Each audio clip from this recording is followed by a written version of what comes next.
CPI data is out. We're at 2.8% inflation rate, and this was lower than expected. Despite this bullish news, Bitcoin is still at the 83K range. What's going on? What do I think is happening? This is Coffee with John. If you enjoy these episodes, grab your cup of coffee or tea. I have tea today. Take a sip, and let's get on with today's episode. So let's first pull up a motivating quote that I love. This one is very good, especially for times like this. Let me just share my screen. It's by Mark A. Cooper. Life has no remote. Get up and change it yourself. It is a powerful quote, and it's words that I absolutely live by.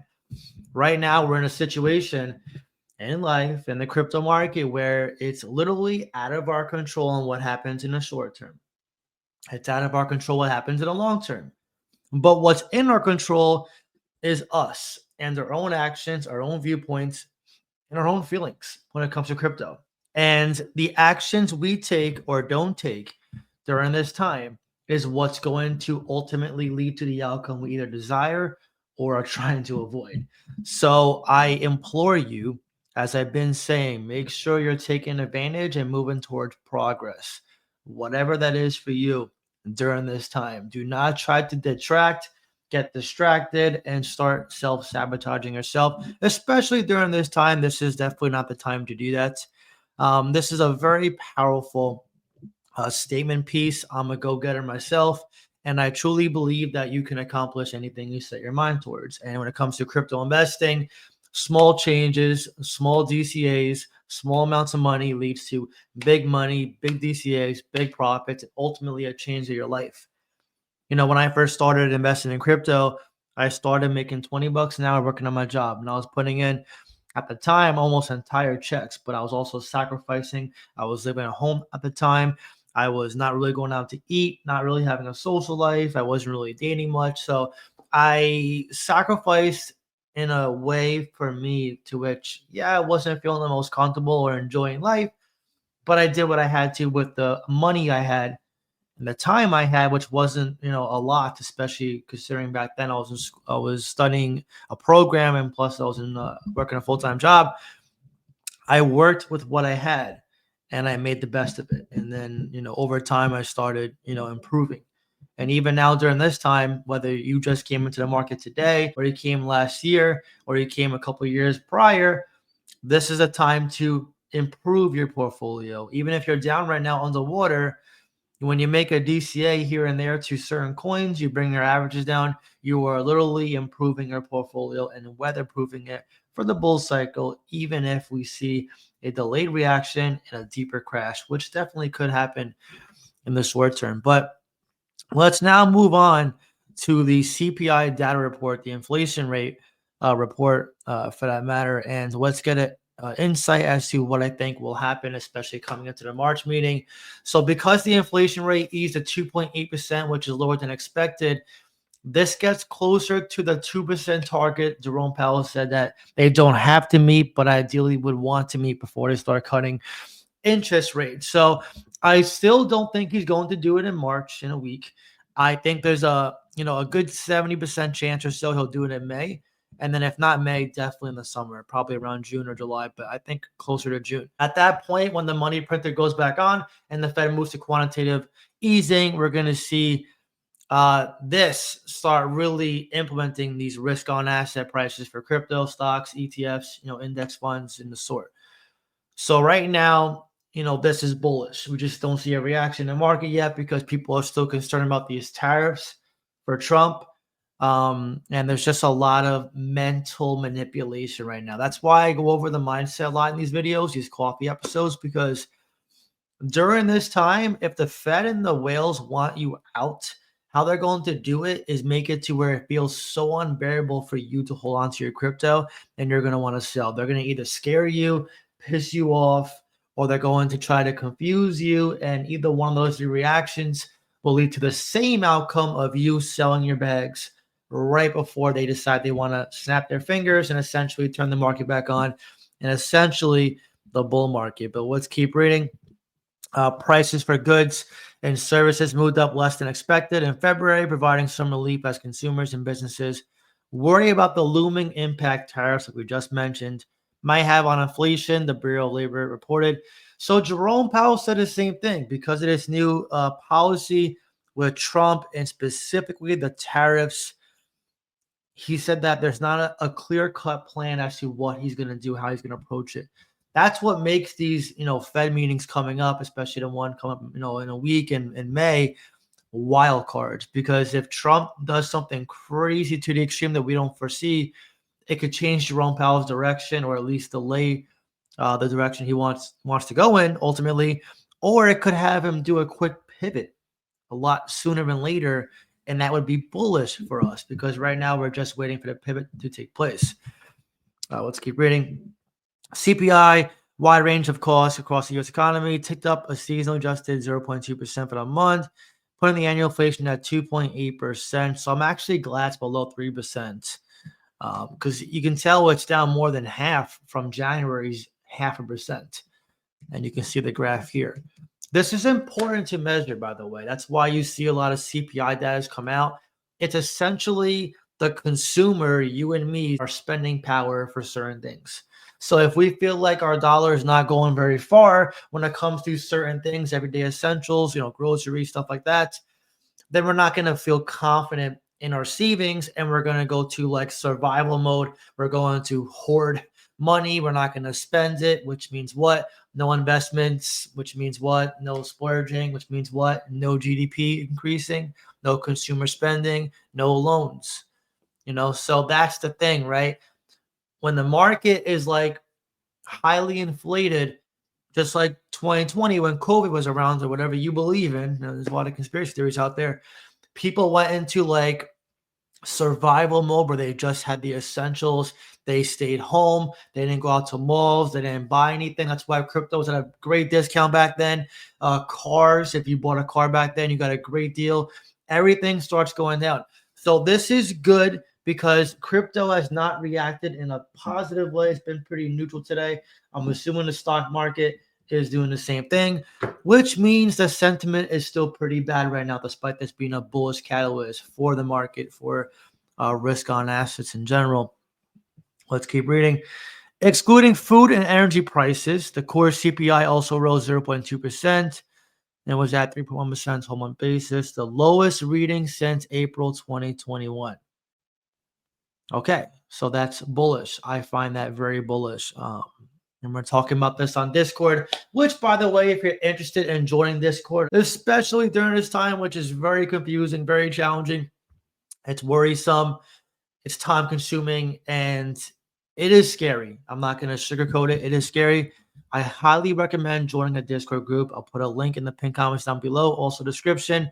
That way you can talk to us. We can help guide you through this, murky waters, help you get back to a stronger mental space to be better equipped to handle this downturn in the market, which is what this is, right? This is a market downturn, and there's a lot of uncertainty. And when you have uncertainty with lack of experience, it does, pave the way to an environment that is not ideal for you, the investor. And trust me, the whales know this. Trump's inner circle knows this, and they know people are scared. They know people are pissed off, and they know people are on the edge of pressing sell. The vagaries and uncertainties associated with policy are still a much stronger force in the market than anything CPI related or in terms of data point. Okay, I do agree with that. Let's see. The market's interpretation is appropriate. We still don't know anything about how inflation is going to work with the new tariff regime. So this explains why the market has not reacted very bullish. The tariffs are the wild card. Now, Trump, like I said in a previous video, he interviewed with Dave Ramsey back in October before he got elected. He said tariffs are going to happen if he gets elected. So at the very least, despite the sentiment on tariffs being very bad, which I completely agree, Trump's interpretation of how they'll work to improve the economy, give us the competitive advantage for businesses that will be, working here in the U.S. and growing. It's his plan. It's part of his plan to improve the economy. It just means short-term pain with the overall market now. Remember, Trump is a businessman. The stock market is a wealthy man's game, wealthy woman's game. He's not going to leave the stock market implode and in flames. He's going to come back when he gets to it, and he's going to make it better. And so is Jerome Powell and the Fed. They're just taking their time. They're just making sure all the dominoes are lined up before they start knocking them down. So that's the way I look at it. That's the way the cookie crumbles. If you remember that movie, Bruce Almighty. So yeah, that makes sense, right? So if we didn't have these tariffs and the timetable for when they're going to go away potentially, you would see a huge run up today, probably a 90K Bitcoin, give or take. So in terms of what I would do today, I'm personally not going to buy today, but if I had money to buy, I would DCA, because eventually you are going to see this reflect in crypto at some point. So I'm just letting you know. Today's CPI report shows inflation is declining and the economy is moving in the right direction. One opinion, but it's also one that I share. This inflation report, much like last week's jobs report, is far better than the media predicted, far better than the so-called experts expected. Federal Reserve officials are also watching the developments closely. Central bank policymakers generally consider tariffs to have modest impacts on inflation, which, yep, I agree, and often are viewed as one-off measures that don't have long-lasting impacts. Okay? Yes, it's not going to affect it in the long term, just the short term. What does that mean? Short-term bearish price action, long-term bullish price action. Remember that. This is just the short-term downside. But again, we're at that stage of the market where it doesn't matter what I say or anyone you're watching says. I know a lot of you are like, I don't care what anyone says until I see it in my face, until I see a 300,000 Bitcoin, until I see Ethereum at 5K, until I see my altcoins are up. I don't believe anything. And hey, you do you. I'm not here to say what you're doing is wrong. I'm just giving you a viewpoint to why I think this is pretty bullish. Let's check out CoinMarketCap now. We'll check out the sentiment. We're still in extreme fear. Altcoin season index got worse, actually, despite the fear going up just a little bit. Market cap is still around 2.7 trillion. Let's get a closer look now.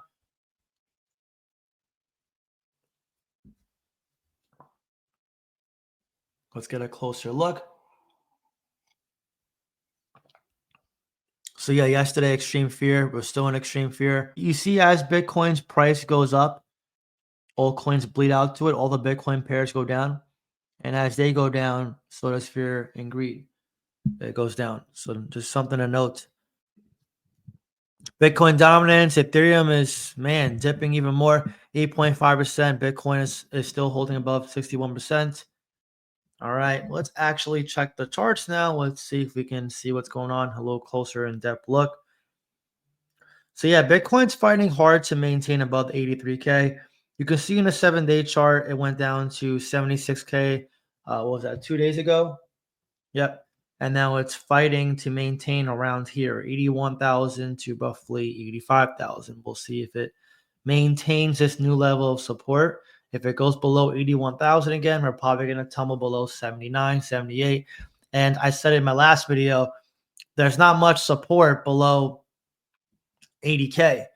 We went from 69K right to 80K relatively fast, if you guys recall, last year. So there's not much support there. On the month chart, yeah, you can still see a dump. Let's pull up Ethereum now. So Ethereum is at this 1900 level exactly. If it falls down to 1800 again, even though this is still a good price, I may buy some. I definitely may buy some. It's a good hedge. You're still going to get good gains out of this. I really don't care about the people, the naysayers who think it's dead. It's not dead. Everyone said XRP was dead too until it rallied. So I really don't care what the outside criticism is. Solana's down. Okay, 13%. This one's still trying to find its level of support. It's kind of just right here around this 115 to 125 mark. So if it stays above 126, should be fine. If it dips below, I would say around 120, you're going to see it free fall as well. Let's check out XRP now. XRP's been beasting. Look at XRP, man. Last 7 days, only down 11%. Past month, we're down 8%. It's very strong. And let's see if we can find. So this one, It fell down to 192, and the support level seems to be, well, if it holds around this 215 to roughly 230 mark. Let's see if we can see on the, yeah, so right there, 218, and then right here, 214, 219. So yeah, it's pretty much maintaining. Let's see, H bar. H bar is still around 20 cents, which is not bad. And this one's been maintaining roughly the same price since a month ago. Same level of support, rather. And right now it's at the same level of support from February. So, all right, let's pull up Beta, Cardano. I was hoping this one went back to 60 cents. I think it got pretty damn close, though. Yeah, it got pretty close. Yeah, this one is pretty much following the rest of the market. Let's now get into crypto bubbles. Some green there. Okay. Let's check the 800 range out. We're seeing some bigger bubbles than usual. All right. Wow.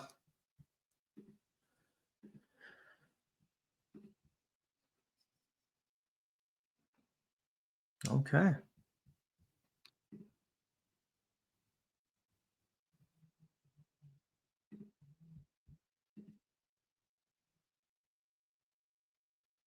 Not bad. A little mix today.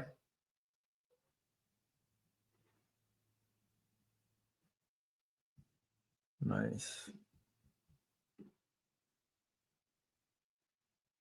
So we're seeing, a little rally today. Nothing crazy to get excited over, but it's nice to see a little bit of life. I'll say that. So market looks pretty stable as of late. Nothing's really changed. It was good, like I said, to see that CPI data report, to see the inflation target went lower than expected. Again, all eyes will fall onto the next FOMC meeting. We'll see what Jerome Powell says. He may very well bring this report up. I think, in fact, he will, and he's going to say that they might cut interest rates sooner than later. Again, I still have my focus on June in terms of when he's going to do it, but I think May, there's a good chance, a very good chance. And I think, this coming week in March is going to be a pause, but I have a feeling he's going to bring up the tariffs from Trump, and he may cause a little bit of uncertainty with how he's going to react to it, but I have a feeling a surprise is coming. So I'm more bullish than bearish. I'll say that, especially on the next Fed meeting, but we'll see how it goes. Anyways, if this video helped you in any way, please leave a like. Really helps so much. With that being said, I have nothing else to talk about. Have a great day.